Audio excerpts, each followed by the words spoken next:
And he's there now with all the details. JT.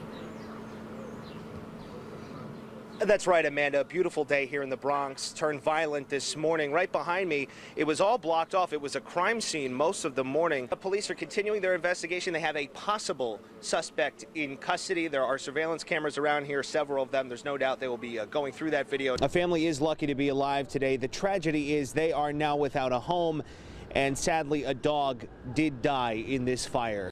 We don't deserve this. Edward Robinson is disgusted, one of several victims of a car vandalism free-for-all on East 167th Street in Morrisania. I noticed I had 2 flat tires in my vehicle, but then when I got out to inspect, I noticed several vehicles had broken glass, windshields, and it was mass carnage in the neighborhood. Infinitis, Nissans, 3 BMWs, all with damaged windshields, broken windows / tires. Jacqueline Torriente's GMC wasn't spared either. I came outside attempting to take my daughter to school in the morning to notice that all the cars were, their windows were broken starting from up there. So I was, running, hoping that my car wasn't one of them. So now, we're all here trying to figure out what's the next step. The police were on scene for much of the morning trying to track down all the owners of these damaged cars. They asked for their licenses, their registration, and told them to take pictures of everything that was damaged. It's making you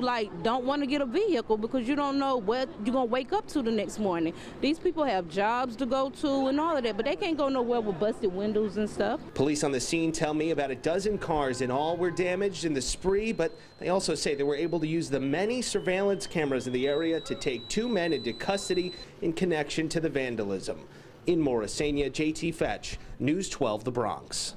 This was a scene that could have been so much worse, as you're about to see. But for right now, I'm going to step out of the way, and we're going to get you as close as we can. As you can see here, there are 2 tow trucks here about to pull this Lincoln Navigator out of this barbershop. The FDNY is here on scene. Now, this all took place right around 8:10 this morning. You take a look at this surveillance video we found. It's amazing that you see this man and a child walking on the sidewalk. Then only a few seconds later, the Navigator is coming down East 174th Street and veers to the right and is stopped dead in its tracks by the rolling gate at this barber shop. Now, luckily the barber shop was closed, but the laundromat right next door, along with the bodega, they were both open. We spoke to people who heard the accident and felt the accident. Here's what they had to say. I was in there doing my laundry, and all of a sudden, I just heard this big boom. There was this gentleman that was inside of it. He was just sitting in his truck like he didn't know what happened. I feel pretty lucky. Today's my day off, and I was inside doing my laundry because I got to go back to work tomorrow. The stuff from the shelves that I had behind me, most of them fell inside the floor. I went outside and I looked, and I see that the car crashed.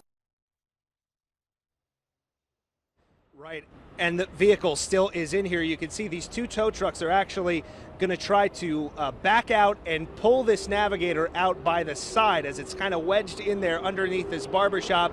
Out here, still the FDNY, they have a chainsaw that they're using to sort of cut away the metal and pull this away. The buildings department was on scene here earlier just to determine that everything is safe so that once they do pull this Navigator out of the building, which they're doing right now, Mike, if we could pan in, as they're pulling this Navigator out, they're going to ensure that the building is safe, and then fortunately the business owners here at this barbershop will be able to go inside. But as we stick here, what we're trying to do is pull this truck out. You can see this truck try to do it, and the FDNY is here supervising, and then the business owners can get in there and sort of survey the damage and see how much of their business has been hurt by this accident.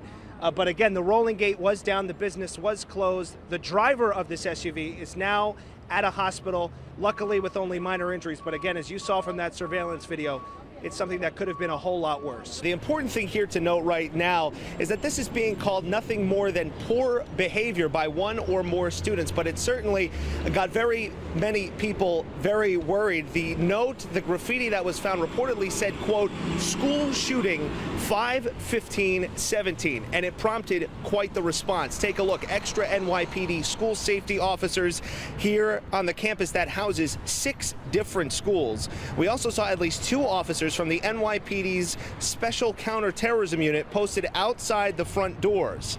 The letter alerting parents and students says the words were found in the boys' locker room on Saturday. It also pointed out to expect this increased police presence here today. Now, so far, there has been no substantial threat found, and it's important to note there are metal detectors here, but it is leaving parents and students worried and frustrated. I've been here for 4 years. In this school, there's so many ways you can sneak into school and so many things can happen. Hearing this, it makes me just not want to be here right now. And you can see here those NYPD counter-terror officers still posted right out in front of the main entrance here. Now, again, no credible threat found so far as police continue to investigate, trying to find out who did this. We spoke to one father on the phone. He told us he kept his son at home today out of an abundance of caution. Apparently, many people had the same idea. We spoke to one student. He said he felt like there were more cops here today than kids.